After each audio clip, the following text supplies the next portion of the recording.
nyo, kahit matanggal nila ako as Vice President, hahabulin nila ako until the day na maupo sila sa 2028. Is revenge from the grave a crime? So I have to die first. They have to kill me first. So now they can't kill me anymore unless they want to die. I don't appreciate this kind of attitude, Madam Chair. Hindi ko rin maintindihan ang ugali ni Senator Risa Ontiveros. Noong 2016, tumatakbo si Senator Risa Ontiveros na senator, nakailang talo na siya. Dalawa, Madam Chair. Okay, dalawa. Natatakot siya sa pangatlong talo niya, kaya pumunta siya sa Davao. Humingi siya ng tulong. Humingi siya ng tulong sa akin, tinext niya ako. Pwede ba akong mag-follow up sa hinihingi kong tulong sa boto dyan sa Davao City?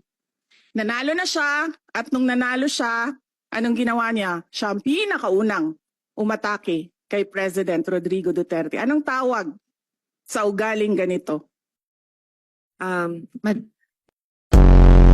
Napakadali nila ako tanggalin as mayor. Ngayon, hindi nila ako matanggal. They can drag me to hell. Ang papa niyo po ang naggawa ng desisyon against all Filipinos na may libing si Marcos Sr. sa libigan ng mga bayani. Ano na po ang nangyari ngayon? Nakalimutan na po ba ng nakaupo ngayon? Hindi ko alam. Pero isang beses sinabihan ko talaga si Senator Amy.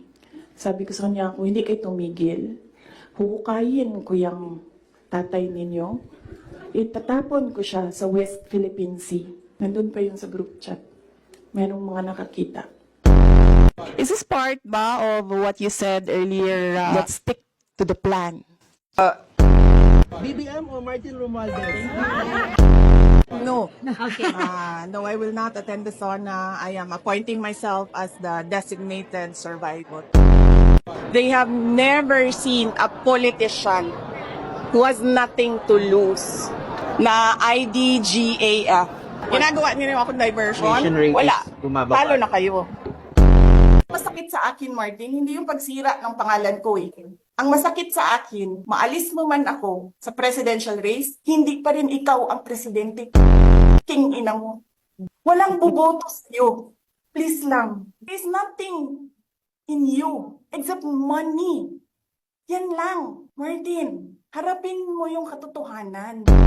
Nanong kita kanina, sino ang appointing authority? Anong sagot mo? Secretary. Hindi mo alam. Nakita kita, sumagot. Camera.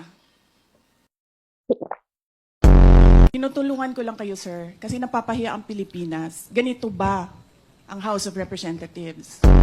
So, you may try to destroy me, you can skin me alive, and throw my ashes to the wind. But let it be known, you will find me unbowed. Kasi ang dami nyo ng materials. Pag inubos natin lahat ngayon, wala na kayong trabaho bukas. Sa susunod na araw, sa susunod na buwan. Si Davao City Mayor Sara Duterte, sinapak si Court Sheriff Abe Andres.